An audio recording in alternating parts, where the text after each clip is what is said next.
Hello दोस्तों, आपका इस वीडियो में स्वागत है। दोस्तों, आज हम आपकी कक्षा 8 का अध्याय 9 पढ़ेंगे, जिसका नाम है राशियों की तुलना, भाग 5। दोस्तों, आज की इस वीडियो में हम सीखेंगे चक्रवृद्धि ब्याज के सूत्र के अतिरिक्त प्रश्न। आइए दोस्तों, शुरुआत करते हैं चक्रवृद्धि ब्याज के सूत्र के प्रश्न के बारे में।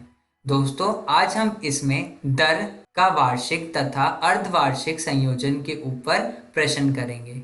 ओके दोस्तों, आइए पहला प्रश्न क्या कहता है। 1800 रुपये 2 रुपये वर्ष के लिए वार्षिक दर से चक्रवृद्धि ब्याज हमें ज्ञात करना है, जबकि ब्याज वार्षिक संयोजित होता है। इस प्रश्न में साफ साफ कहा गया है कि जो ये ब्याज है वो वार्षिक रूप में निकालना है। ओके दोस्तों, आइए देखते हैं इसको किस प्रकार हल करेंगे हम लोग।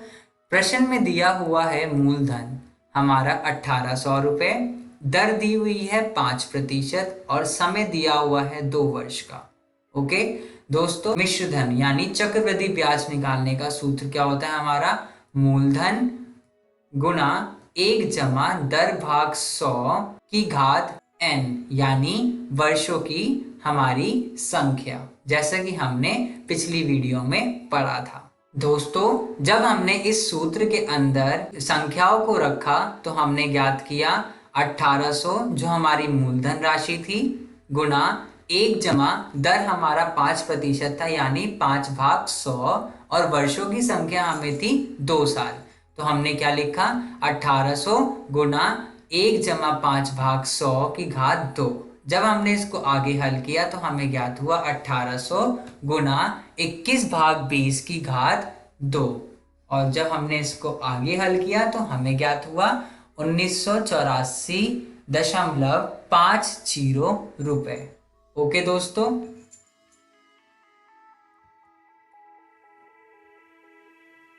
तो हमारा चक्रवृद्धि ब्याज कितना आया, 184.50 रुपए। ओके दोस्तों, आइए दोस्तों, जैसा कि हमने पिछली वीडियो में अर्धवार्षिक ब्याज का सूत्र बताया था। दोस्तों, क्या होता है, चक्रवृद्धि ब्याज बराबर P गुणा 1 जमा R भाग 200 पूरे की घात 2n। ओके दोस्तों, हमें सूत्र याद है। आइए इसके ऊपर प्रश्न देखते हैं। ये प्रश्न क्या कहता है, यदि ब्याज का संयोजन अर्धवार्षिक होता है तो 1.5 वर्ष के लिए 6% वार्षिक दर पर उधार लिए गए 10,000 रुपए के कर्ज का भुगतान करने के लिए हमें कितनी राशि देनी पड़ेगी।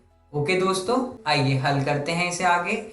हमें प्रश्न में दिया हुआ है मूलधन राशि यानी हमारी 10,000 रुपए, दर हमें दी हुई है 6% और वर्षों की संख्या 1.5 वर्ष यानी 3/2 वर्ष दिया हुआ है।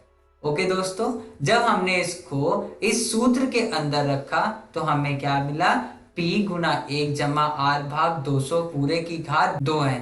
ओके दोस्तों, जब हमने संख्याओं को इस सूत्र के अंदर रखा तो हमें ज्ञात हुआ 10,000 गुणा 1 जमा 6 भाग 200 पूरे की घात 2 गुणा 3/2। ओके दोस्तों, जब हमने इसको हल किया तो हमें ज्ञात हुआ 10,000 गुणा 103 भाग 200 पूरे की घात 3। आगे हल करने पर हमें ज्ञात हुआ 10,927.27 रुपए। ओके दोस्तों, तो हमने ये क्या सीखा, अभी चक्रवृद्धि ब्याज निकालना सीखा। आइए अब बात करते हैं चक्रवृद्धि ब्याज के सूत्र का अनुप्रयोग किस प्रकार किया जाता है। कुछ ऐसी स्थितियां हैं जहां पर हम लोग चक्रवृद्धि ब्याज के कुल राशि ज्ञात करने के सूत्र का उपयोग करते हैं। जैसे जनसंख्या में वृद्धि होती है तब, यदि बैक्टीरिया वृद्धि की दर ज्ञात है तो उनकी कुल वृद्धि ज्ञात करनी हो तब। तीसरा, या किसी वस्तु का मान ज्ञात करना यदि मध्यवर्ती वर्षों में इसके मूल्य में वृद्धि अथवा कमी होती है तब। ओके दोस्तों, आइए उदाहरण के माध्यम से समझते हैं। कहता है कि वर्ष के अंत में किसी शहर की जनसंख्या 10,000 थी, इनमें 4% वार्षिक दर से वृद्धि हुई। वर्ष 2002 के अंत में उस शहर की जनसंख्या हमें ज्ञात करनी है।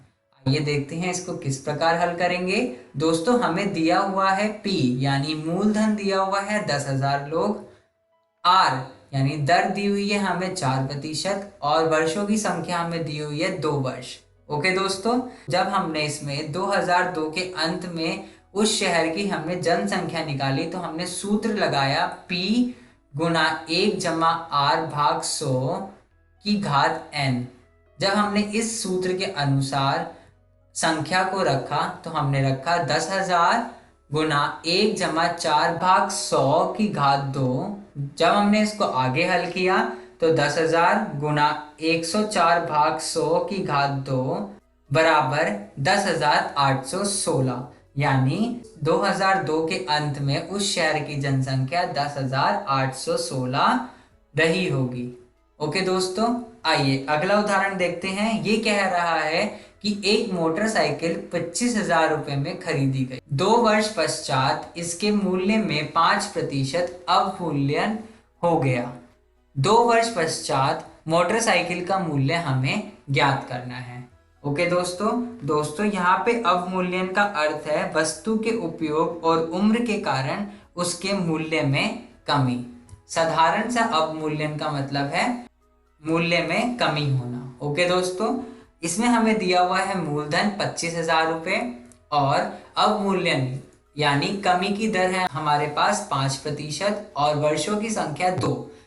अब हमें द्वितीय वर्ष के अंत में दी गई राशि निकालनी है तो हमने सूत्र लगाया P गुना 1/r/100 ओके दोस्तों, जब हमने इस सूत्र के अंदर संख्या को डाला तो हमारा आया 25,000 गुना 1-5/100 यानी 25,000 गुना 95/100। ओके दोस्तों, आगे हल करने पर हमें ज्ञात हुआ 25,000 गुना 19/20 गुना 19/20 यानी 45,125/2। आज हमने इसको 2 से काटा तो हमें ज्ञात हुआ 22,562.50 रुपए। ओके दोस्तों, आइए अगला उदाहरण देखते हैं। ये क्या कहता है कि 500 रुपए पर 1 वर्ष के लिए 4% वार्षिक दर से चक्रवृद्धि ब्याज ज्ञात करें यदि ब्याज छमाही संयोजित होता है तो।